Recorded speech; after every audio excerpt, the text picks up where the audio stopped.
So for this chapter, we talk about the Gauss law, and before that, we will introduce the variable called the electric flux, and then I will explain the Gauss law.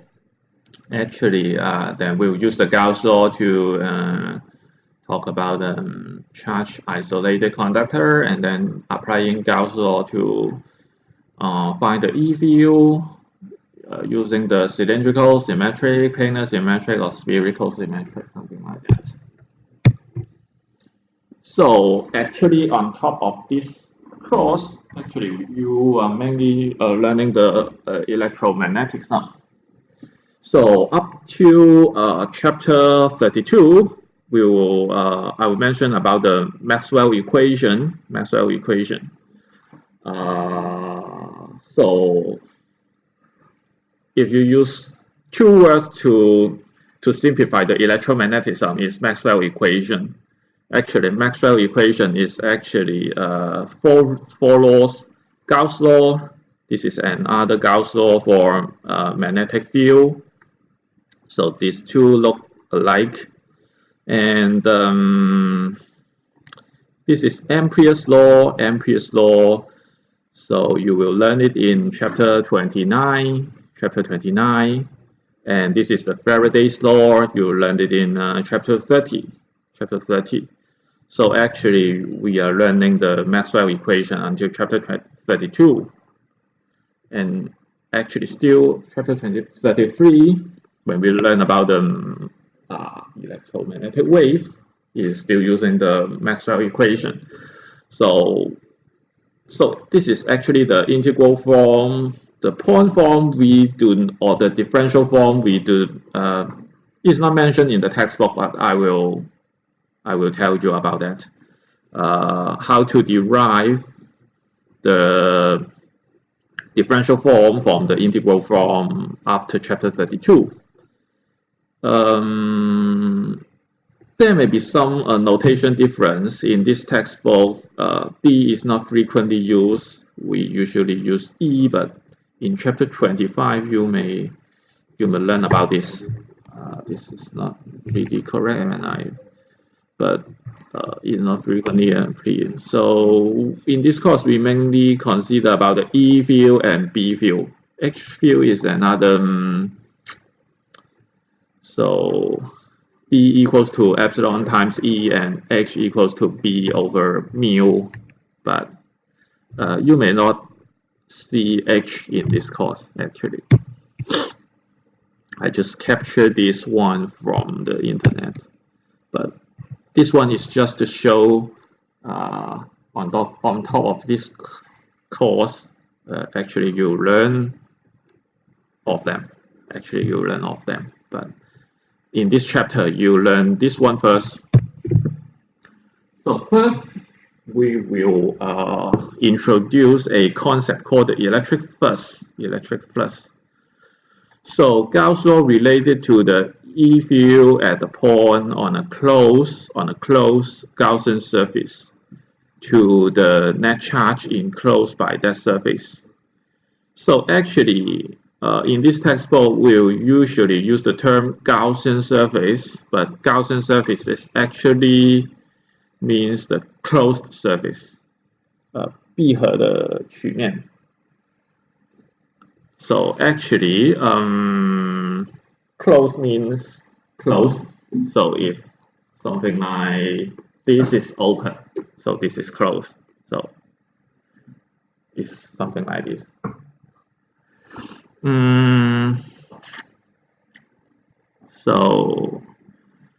So actually, Gaussian surface is actually a surface that does not exist. It only exists in your imagination. It is not a practical surface that exists in the space. So suppose we can define the Gauss surface here or there or something like this. It may not be a circle. It can be with a strange shape or whatever shape, or maybe a square, anything you like to. You can define your Gaussian surface, but as long as it is useful for you. So in this case, we know that the E field generated by a positive charge can be demonstrated like this. So these arrows are the direction of the E field, and suppose this charge is larger. So suppose this charge is capital Q. So we write H arrow for that. If the charge is 2Q, if it's 2Q, then we draw 16 arrow for that. And if the charge is minus 0.5Q, then actually the E field should pointing to the charge rather than pointing outwards. And the magnitude of it is 0.5, so we use 4 arrows to demonstrate it. So when we consider the Gaussian surface, we can feel that there are 8 arrows going through this. And for this one, we will see that 16 arrows going through this Gaussian surface. And for this one, 4 arrows, but pointing to the inside. So we'll have a negative sign for the flux. So here we talk about the mathematical definition rigorously. So first of all, we talk about the area vector. Okay. Any question for this one? No. So let's talk about the area vector. So area, you should know it, but here we define it as a vector. So actually, a vector should have this magnitude and the direction. So the magnitude of the area surface is nothing but the area itself. So has a magnitude equal to the area, dA. D means the infinitesimal. So actually it will appear in integral form. So we use dA rather than A. So maybe if it is a large area, A, but it may be a very beautiful shape. So we can cut it into very large number of infinite small area, so that it will be delta A or dA. So the area, the magnitude is of course the area itself, and the direction for the area vector will be the direction perpendicular to this surface. Suppose this surface is small enough, we can assume it to be a flat one. So we can actually define a direction perpendicular to it. If it is not really if it is a curvature, actually we can find the tangent plane using the derivative actually. So we can actually define the direction perpendicular to it, which means that it is perpendicular to the tangent plane for this surface. So this is the area of this area vector. You may ask that, there are two direction for the direction that is perpendicular to this surface. One is actually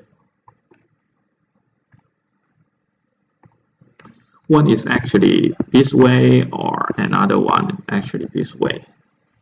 Yeah, it is. So actually, you can define the direction for this vector to be this sign or that sign. But for a closed surface, the direction should be all the way pointing outward, but we will mention it later. But here, actually, if it is not a closed surface, we can actually define the direction to be either way. So, first of all, we define the area vector. So next, we can define the electric flux. So electric flux through a patch element area with area vector dA is given by a dot product. So the E field going through this area inner product with this area vector, then this is the electric flux of this area. So if the electric field have the same direction with dA, then this theta is 0. So cosine theta should be 1. Then delta phi is nothing but E delta A. If E is perpendicular to dA, then theta is 90 degrees, then cosine theta is 0, then the flux is actually 0. So an E field vector pierces a small square patch on a flat surface. Only the x component, so here this surface is on the right YZ plane. So actually the area vector points to the x direction. So only the x component actually pierces the patch, and the y component skim across it. So we don't really care about the y component in this case. The area vector of the patch is perpendicular to the patch with a magnitude equal to the patch area. So actually it is a inner product for the electric flux. Any questions?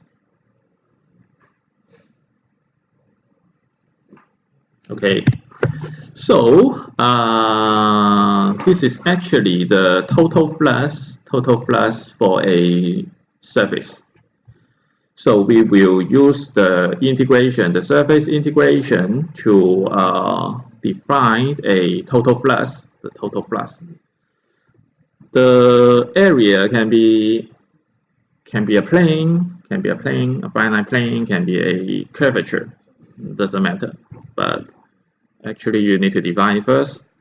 So the total flux is nothing but this. So you add many infinite small patches together, then it is a total flux of a surface.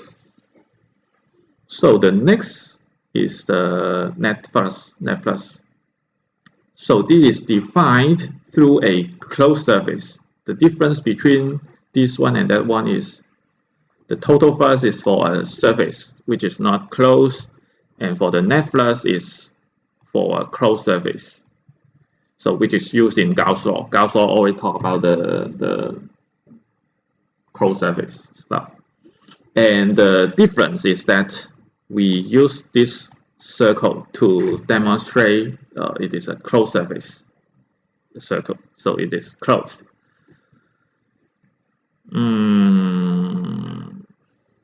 So this is actually the definition for the net flux, which we will use it in this whole chapter. And so where the integration is carried out over the entire surface. So, and actually this is what I just mentioned. For every patch area, the area vector should be defined pointing outside of this Gaussian surface, always pointing outside. Okay, and also with this definition, then we will know that if the flux is positive, we will say the flux is outward, and if the flux is negative, it is flowing inward. If it is zero, we say the E field skim through it. But for the electric field, usually pointing inward or outward. If it is zero, that means there is no charge there. So actually, we can define a Gaussian surface like this if the E field is pointing outward, and actually the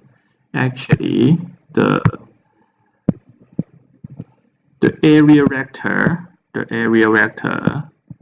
should also be pointing outward, which means that the inner product of the E field and the area vector points to the same direction or close direction.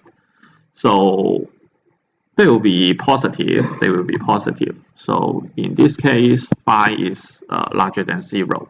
Phi is larger than 0 because d phi is actually E times the dA.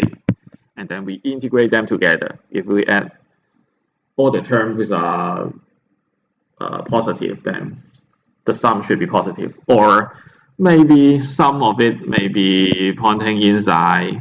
No, don't use the blue color for that one.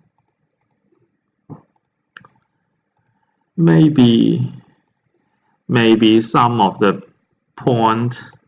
E field pointing inside, but there are more positive terms than the negative. Then actually the sum will be positive. Then overall the flow is outward. If the field generally pointing inward, pointing inside, but maybe a small amount pointing outside, still the dA should be pointing outside. dA should always pointing outside. This is very important. So in this case, d phi equals EDA, then it will be negative. So the phi will be negative. Any question for this?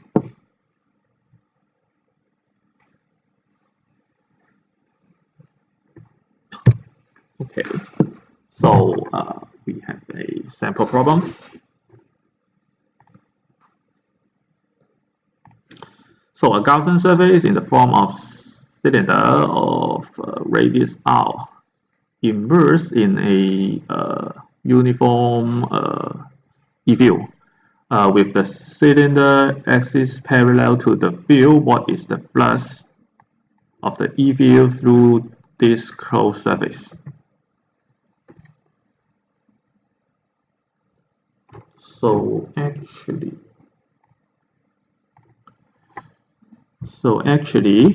phi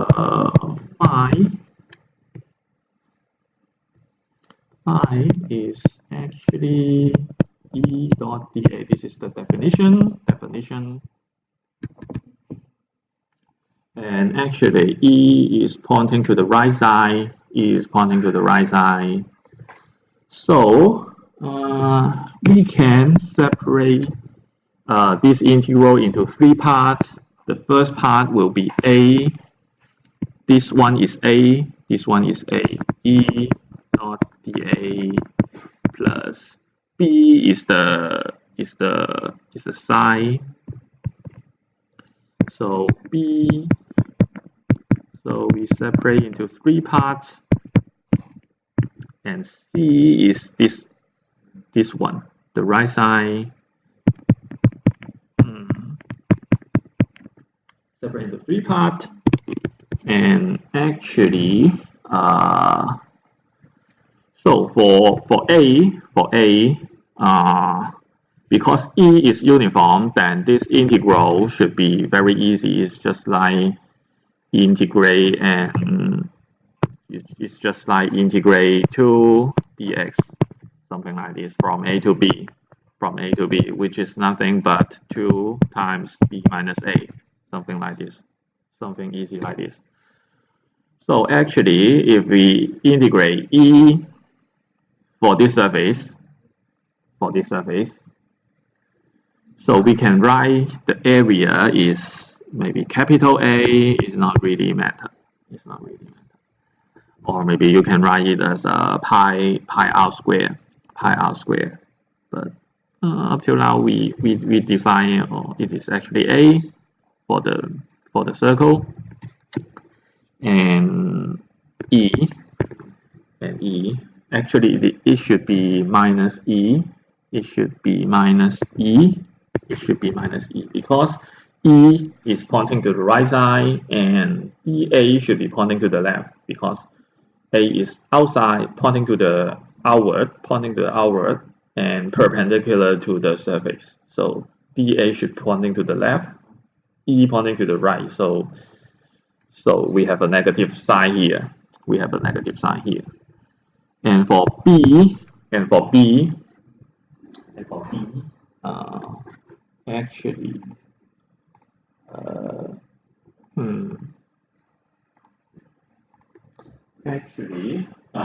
this one for DA should be pointing like this over the side because it will be always perpendicular to it. But it will never have any component on the right side. So which means that this one should be 0 because the inner product for them is always perpendicular. DA always perpendicular to E. So which means that theta is 90 degrees all the time. So the inner product is 0. So you integrate all of them, it will be a 0.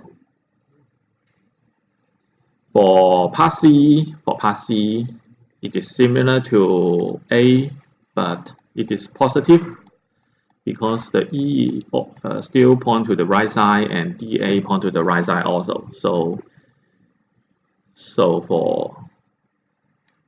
for the surface integral of part C, it will be EA, and actually we have minus EA 0, EA. So when we add them together, it is actually 0.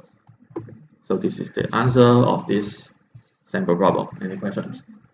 So it's a demonstration for the surface integral. When you learn it in calculus class, it will be different. Usually in physics class, we will use the calculus or any other math, but we will not make it too difficult in the mathematical sense. But actually, you should know it.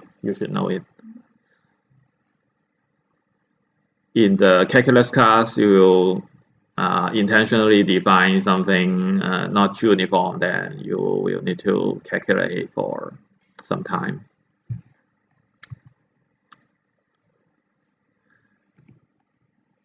Any questions?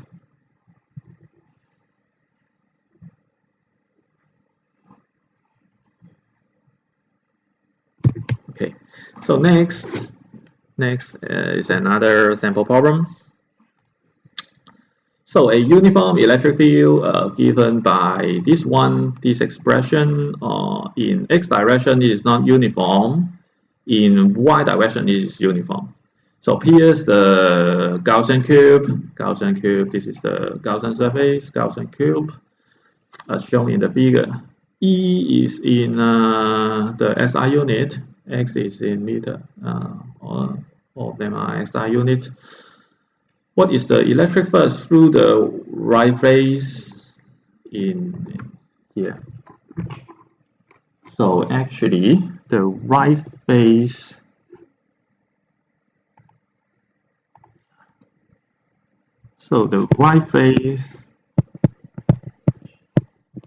E dot dA. Okay.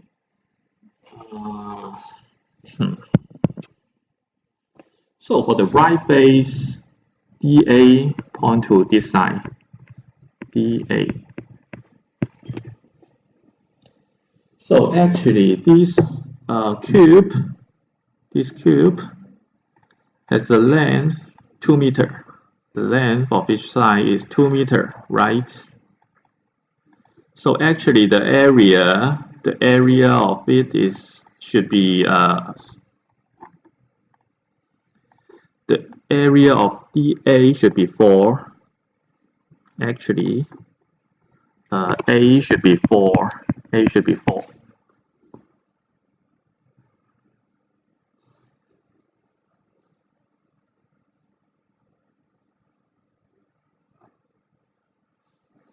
And then point to the x direction, I.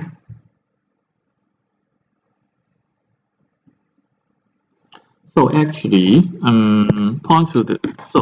the dA should point to the x direction. So this one J is in y direction, so it will not contribute to the total flux for the right phase, which means that we only integrate the 3x dA.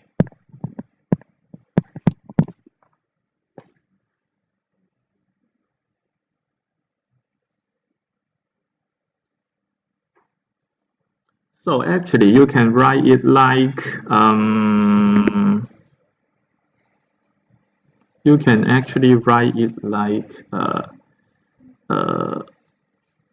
so simply we can actually, this one we have x equals to 3. So actually we have 3 dA out 3 times 3 times 3, x is equals to 3. So we have 3 times 3 dA, and A is 4, so we have 36. 36. This is phi out. And the SI unit should be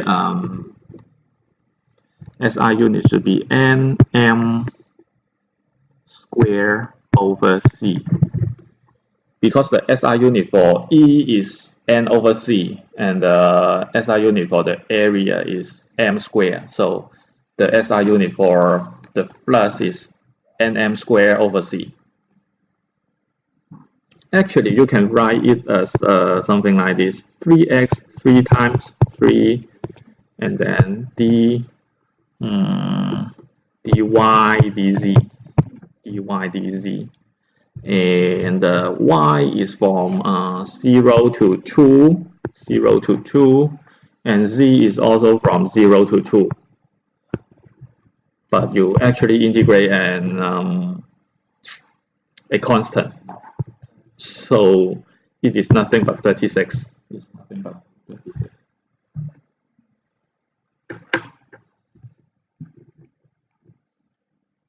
So any questions?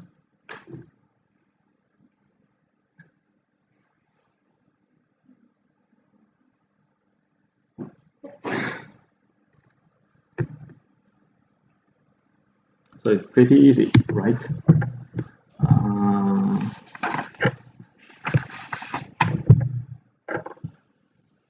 So for the next one, we calculate the total flux on the left phase. So this time, dA point to the negative x-axis.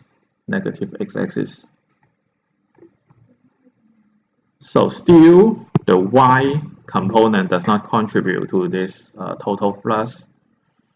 And actually, L EDA will be something like this: negative L 3x dA. Because this times dA point to the negative x-axis, so this direction should be dA. This should be dA times minus I, minus I. And actually here, we have x equals to 1 for the left face, So we substitute x equals 1 here, x equals 1 here.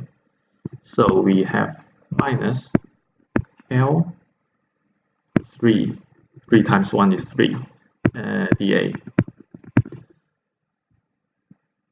Still A is 4, so we have minus 12 nm squared over C.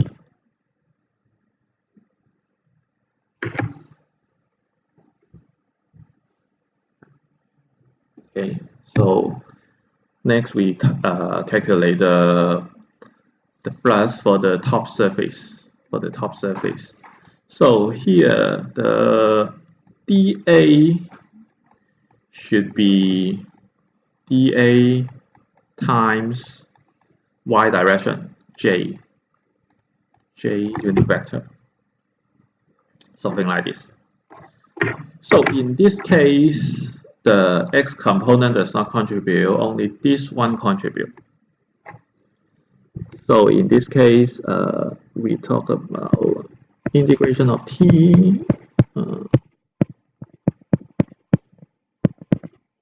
something like this.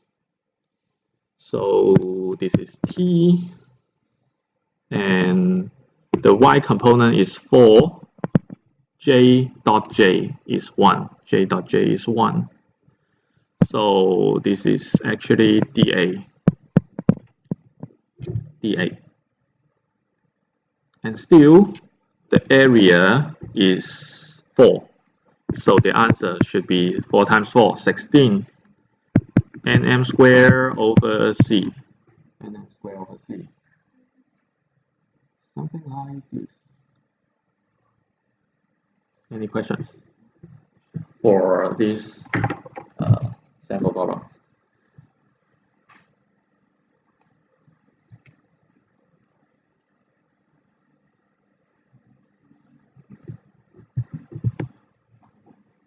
So we usually like to use the Cartesian coordinate because it will be something like if we have I dot I, which will be 1, j dot j is 1, k dot k is 1.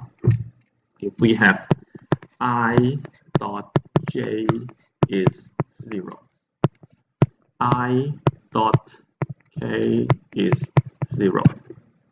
If we have j dot I is 0, k dot I is 0,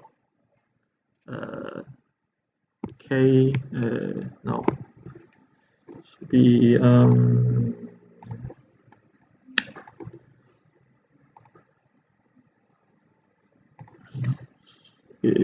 j dot k is 0, and then here I j k dot j is 0.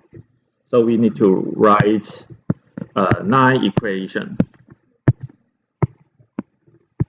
Only these 3 are 1, and the other are 0.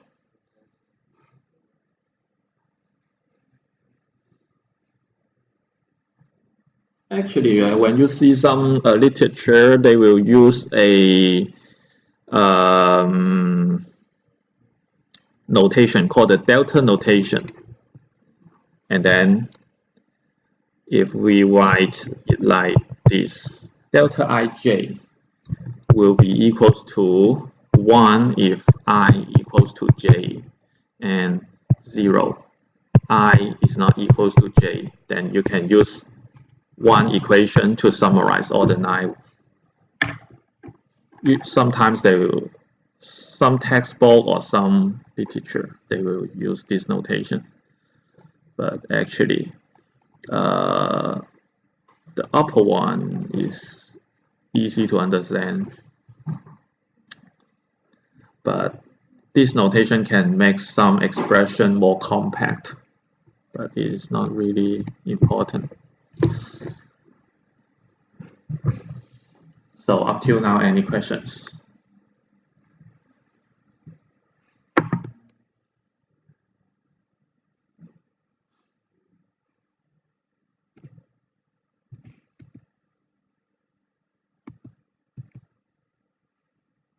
So before we end, we talk about the Gauss law. Maybe next time we repeat it once.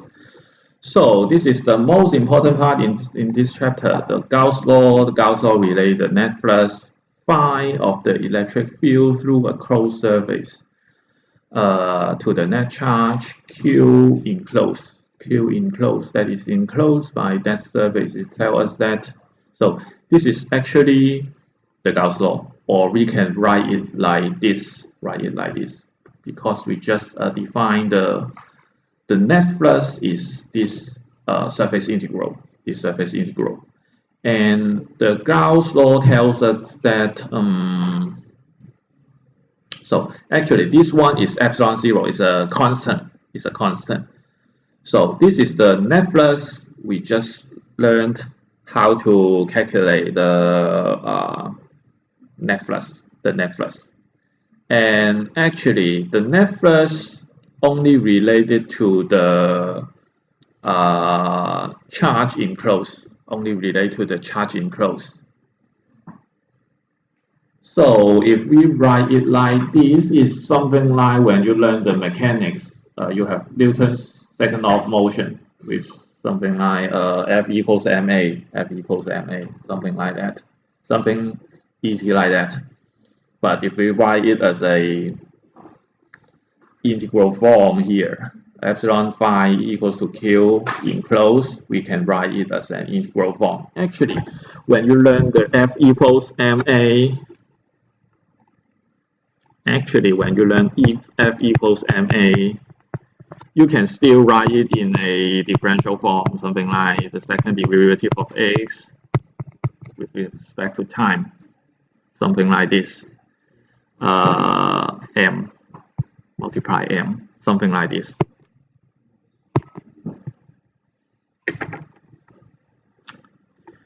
So here we talk about two charge equal to in magnitude. So in the right hand side figure, there are two charge in this figure. So this one is positive, this one is negative. Equal in magnitude but opposite in sign. So the field line that represent the net field, something like this, we have mentioned it in the previous chapter. So we define 4 different Gaussian surfaces. So the first one is actually this one with darker color. So this Gaussian surface encloses only the positive charge. So the net flux for Gaussian surface 1 should be positive, because the Q enclosed is positive. So this term is also positive. For phi 2, S2 is actually defined here. So it only encloses the negative charge. So the net flux going through this Gaussian surface should be negative, which means that the E field tends to flow in this volume. For phi 3 and phi 4, S3 is actually here. It encloses nothing. So the net flux going through this Gaussian surface 3 should be zero. And for S4, which means that it's like an egg, the largest one, it encloses this one, this positive charge, this negative charge, but they are equal in magnitude, so that the total charge inside S4 should be zero. And it means that the total flux the net flux for the Gaussian surface S4 should also be 0 because the enclosed